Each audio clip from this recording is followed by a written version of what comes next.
बताओ 6 नंबर में देखो ध्यान से, रेड बॉल कितने 5, तो उनको नाम क्या देंगे हम? ऐसा R1 R2। ब्लू कितने 8 ब्लू तो क्या देंगे B1 B2 ऐसा करते करते B8। और ग्रीन पेन कितने 3 G1 G2 G3। इस अलग अलग कलर के पेन है, बताओ टोटल पेन कितने फिर? ये 5 है, ये 8 और 5 13 और 3 सब 16 पेन है ना। अब इसका मतलब सैंपल स्पेस कितने की होंगी? 16 की है ना, ये नो फेस, क्योंकि एक पेन अगर निकाला तो पूरे 16 के चांसेस है आने की। और उसके बाद बोला है let A be the event, what is the probability that the pen is blue. बताओ पेन ब्लू होने की प्रोबेबिलिटी क्या है?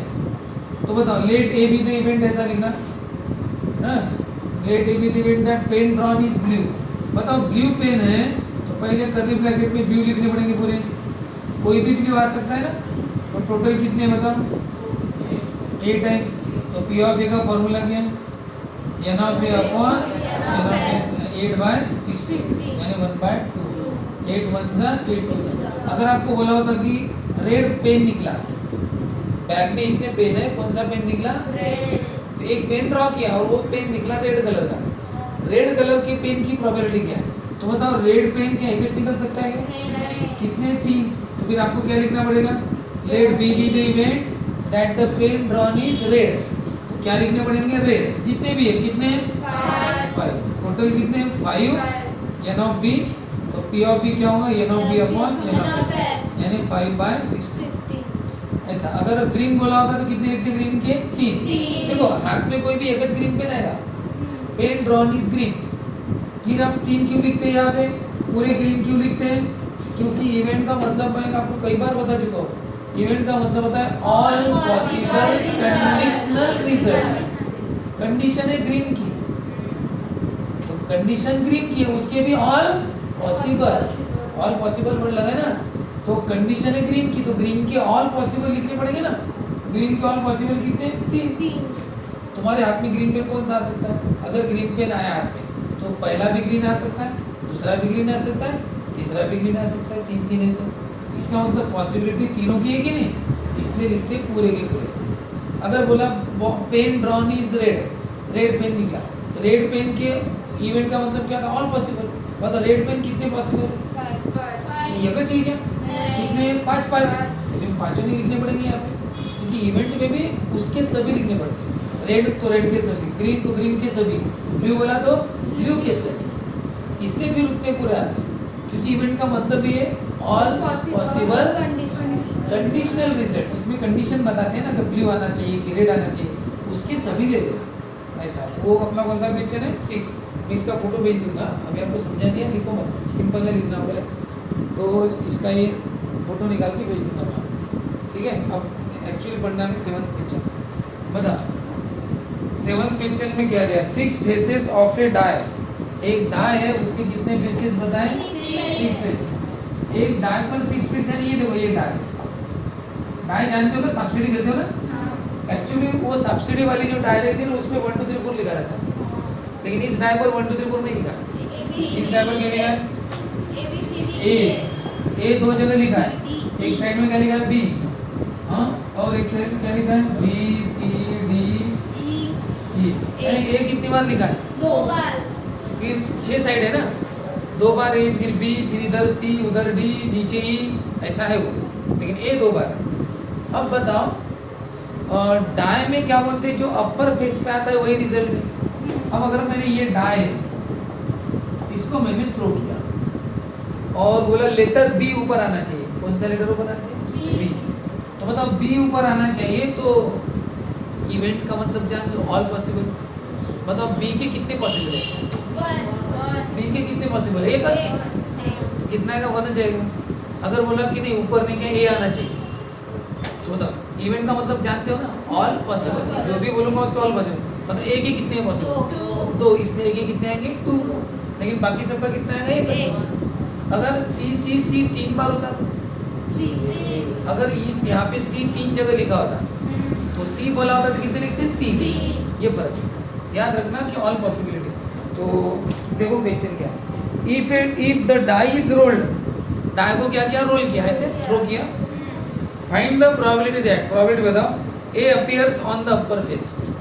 अपर फेस पर क्या आना चाहिए, ए. तो ए कितनी बार आ सकता है, 2 बार. तो वो लिखना 2. बताओ D appears on the upper face, नहीं तो एक ही बार आएगा. और क्या पूछे, 2 ही पूछे ना. चलो शुरू करते, पहले क्या लिखते हैं, सैंपल स्पेस. तो लिखो लेट, नहीं पहले क्या लिखना है, डाई ना. हाँ शुरू. The die is rolled once. Die को क्या किया, एक बार रोल किया. तो S is the sample space. बताओ डाई को रोल किया तो क्या क्या आ सकता है, ए आ सकता है, बी आ सकता है, सी डी ई ए. यानी ये कितने बार आ सकता है, 2 बार. तो बताओ एन ऑफ एस कितना, 6. होता क्या है, तुम बोलोगे सर ए तो रिपीट है, फिर एक्चुअली रिपीट लिखना नहीं. याद रखना ये वाला ये अलग है और वो वाला ये अलग है. ये वाले फेस का ये अलग है, उस फेस का ये वो उस फेस का है, ये इस फेस का है, ऐसा अलग अलग फेस है. बताओ पहला कौन सा है, पहला कौन सा आना चाहिए बोलते, A appears on the upper face.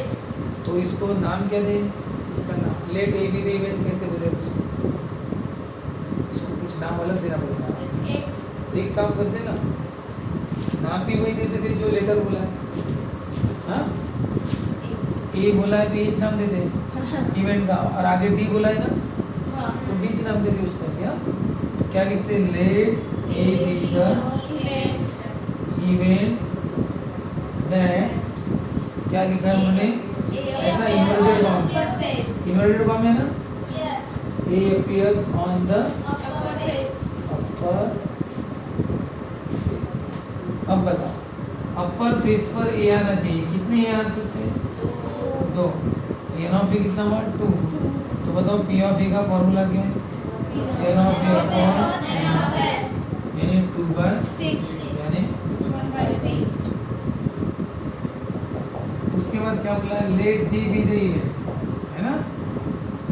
That D क्या बोला है, appears on the upper face.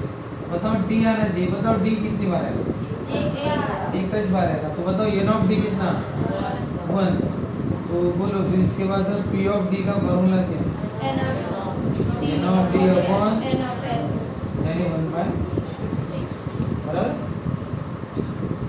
उसके बाद कौन सा है, ठीक है, जिनको नहीं समझा उनके लिए रिपीट करो कि एक बॉक्स है जिसमें 30 टिकट्स है.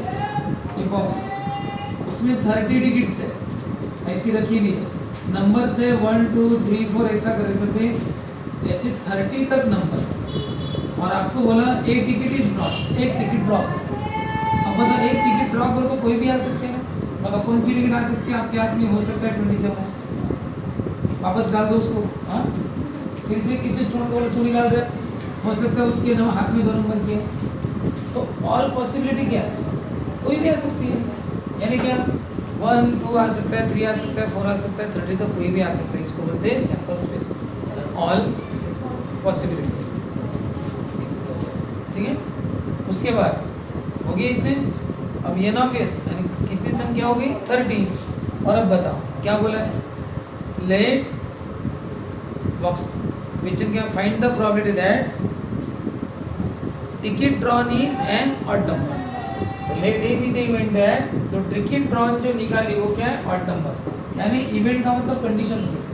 कंडीशन कौन से, जो भी टिकट निकालोगे कौन से नंबर की है, ऑड नंबर.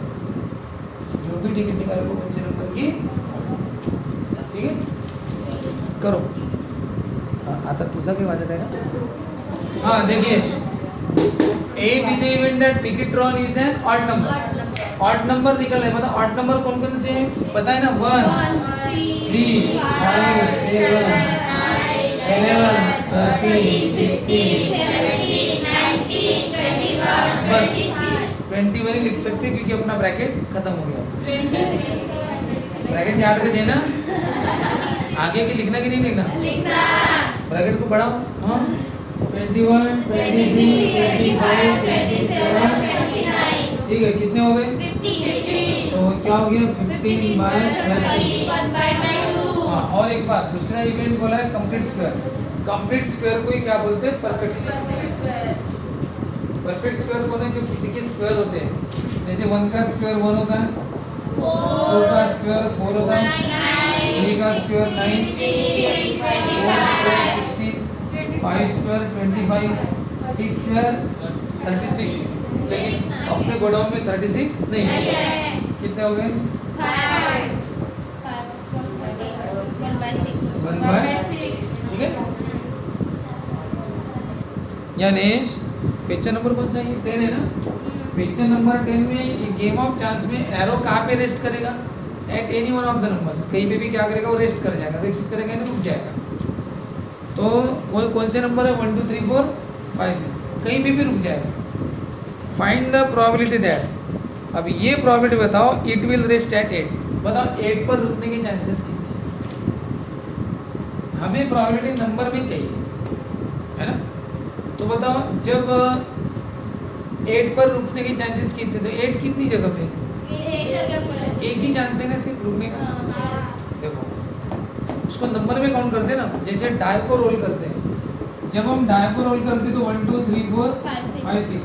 अगर आपको बोला ऑड नंबर चाहिए तो पूरे ऑड नंबर लेना पड़ता है।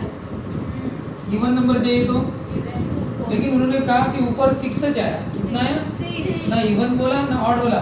डाई के ऊपर में 6 आना चाहिए। तो मतलब 6 कितनी बार है? एक ज बार डाई में। तो इसका मतलब वहाँ पे 1 ही आंसर है। आप कर्ली ब्रैकेट में 6 लिखोगे, लेकिन रिजल्ट कितना रहेगा? वो एक ज। क्योंकि यहाँ पे ऑड और इवन नहीं बोला। उन्होंने कहा कि डाई के ऊपर 6 आना चाहिए। अब 6 आना चाहिए, 6 तो एक ज बार आता है। लिखो 6 कितनी बार? एक बार। बताओ वो डाई कुछ ऐसी होंगी कि उसमें 6 3 बार लिखा होगा। तो ये डाई ऐसी है कि जिसके ऊपर 6 कितनी बार लिखा? 3 बार। बाकी फिर 1 2 3 वगैरह लिखा। 3 फेसेस पे 6 लिखा है। तो बताओ अगर 6 आना चाहिए तो 6 कितनी बार आ सकता है? 3 बार आ सकता है। तो फिर लिखते 3। वैसे ही ये केस है। बताओ 8 पर रुक सकता है तो कितनी बार? 8 कितने? एक चांस है। 8 पर रुकने का चांस कितना है? बताओ अगर 8 यहाँ पे भी होता तो क्या बोलते? 8 पर रुक सकता है तो कितने चांस है? 2 चांस है। यहाँ पे रुका तो भी 8 है, यहाँ पे रुका तो भी 8 है। 2 चांस है ना। यानी ये जगह कितनी है? 1 2 3 4 5 6 7 8 8 प्लेसेस है टोटल। 8 में से 2 के चांसेस है 8 पर रुकने के। 8 में से कितने? 2 8 पर रुकने के। अब उन्होंने आपको नंबर बोला तो आप नंबर की बात करोगे। उन्होंने बोला 8 पर रुकना चाहिए, एक जगह। उन्होंने बोला इवन नंबर में रुकना चाहिए। किस पर? तो फिर 2 पर रुका तो भी चलेगा, 4 पर, 6 पर, 8 पर। हो गए ना 4। उन्होंने बोला नहीं ऑड नंबर पर रुकना चाहिए। 1 पे रुका तो भी चलेगा, 1 पे रुका तो भी चलेगा। ऑड नंबर पर रुकना चाहिए बोलते ना, तो 1 पे रुका तो भी चलेगा, 3 पर रुका तो भी चल जाएगा, 5 पे भी चलेगा, 7 पे भी चलेगा। तो 4 आएंगे। उन्होंने बोला परफेक्ट स्क्वायर पर रुकना चाहिए। परफेक्ट स्क्वायर है कंप्लीट नंबर। कंप्लीट स्क्वायर अभी बढ़ेगा ना। परफेक्ट स्क्वायर कौन है? 1 और 4। तो वो लेंगे आप 2। उन्होंने कहा कि 5 से बड़े नंबर पर रुकना चाहिए, ग्रेटर देन 5। कितने? 3 जगह रुकना चाहिए, है ना। वो ऐसा कुछ। लेकिन उन्होंने नंबर जो नहीं 6 पर रुकना चाहिए। किस पर रुकना चाहिए? 6 पर। अब उन्होंने ना ऑड बोला ना इवन बोला, 6 पर रुकना चाहिए। तो 6 कितना है? एक। तो आंसर कितना आएगा इसका? 1। इवेंट कितना आएगा उसका? 1 है। स्पेशली नंबर बताया तो वही है। अब बताओ क्या क्या क्वेश्चन बोले थे आपको। पहला क्वेश्चन बोला 8 आना चाहिए। कितना आएगा इसका? इवेंट एक है। उसके बाद बोला ऑड नंबर आना चाहिए। ऑड नंबर कौन? 1 3 5 7। कितने आएंगे? 4 आएंगे ना। अब बताओ नंबर ग्रेटर देन 2। 2 से बड़े पे रुकना चाहिए। ये कहाँ रुकना चाहिए यार? 2 से बड़े। 2 से बड़े बनाने कहाँ पे? 1 2 3 4 5 6 जगह 6 चांसेस। ऑल पॉसिबिलिटी ना रे, इवेंट है ने जो बोला उसकी ऑल पॉसिबिलिटी। क्या बोला उन्होंने? कंडीशन इवेंट है कंडीशन, लेकिन उसकी भी ऑल पॉसिबिलिटी। 2 से बड़े तो 2 से बड़े की ऑल पॉसिबिलिटी लो ना भाई। क्या है 2 से बड़े? 3 4 5 6 7 8 6 नंबर है ना। हाँ तो 6 आएगा उसका आंसर। और उसके बाद क्या बोला? Less than 9। 9 से कम नंबर पे रुकनी चाहिए। 9 से छोटे नंबर पर पूरे जाकर समझ है ना। तो इस तरीके का है। बस अभी लिखने का तरीका जान लो। बताओ उस पर कितने डिजिट्स है, सैंपल स्पेस कितनी होगी, सैंपल स्पेस यानी ऑल पॉसिबिलिटी। बताओ ऑल पॉसिबल तो पूरे 8 के 8 पर रुक सकता है, वो कहीं भी रुक सकता है, तो सैंपल स्पेस में सब आएंगे 8। तो लिखो द डाई कंटेन्स, पहले बताओ ये डाई डिस्क, डाई नहीं है, क्या है डिस्क है, नहीं बताओ डिस्क कंटेन्स कितने, the disc contains 8 numbers. Yes is the sample space. बताओ कौन कौन से नंबर पर रुक सकती है, 5, 6, 7, 8 इन नंबर्स पर एक्चुअली रुक सकती है। एन ऑफ इज कितना हो गया 8। अब number 1 let A be the event, या याद रखो आप दैट के बाद क्या लिखना पड़ता है, क्वेश्चन पढ़ो, क्वेश्चन पढ़ो, सभी लिखना बंद करो पहले, क्वेश्चन पढ़ो। Yes, find the probability that के बाद वाला लिखना, फाइंड द प्रोबेबिलिटी दैट के बाद क्या है, इट विल रेस्ट, इट यानी कौन, एरो, इट यानी एरो लिखना, एरो विल रेस्ट एट के बाद पहला क्वेश्चन क्या है 8 ना, तो एरो विल रेस्ट एट 8, तो ऐसे लिखना, let A be the event that the arrow will rest at 8 पर रुकना चाहिए। देखो इधर 8 पर रुकना चाहिए, 8 कितना है, एक है ना भाई, तो संख्या कितनी हुई 1, तो पी ऑफ ए का फॉर्मूला क्या है, एन ऑफ ए अपॉन यानी 1/8। बताओ दूसरा नंबर क्या है, चलो अब आप अपने मन से करो, कितना कर सकते हैं, मैं 2, हाँ ऑड नंबर बताओ कौन सा ऑड नंबर आ सकता है, एरो कहाँ पे रेस्ट करेगा ऑड नंबर पे, तो 1, 3 कितने आएंगे 4, तो 4/8 यानी 1/2। C be the event that the arrow will rest at, कौन सा है नंबर, ग्रेटर देन 2, 2 से बड़े पर आना चाहिए, 2 से बड़े पर यानी कौन है बताओ, कितने 6 6/8। बताओ let D be the event that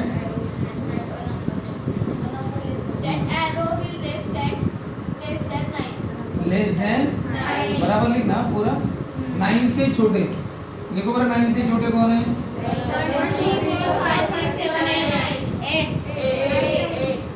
50 इसमें तो 9 तक चले,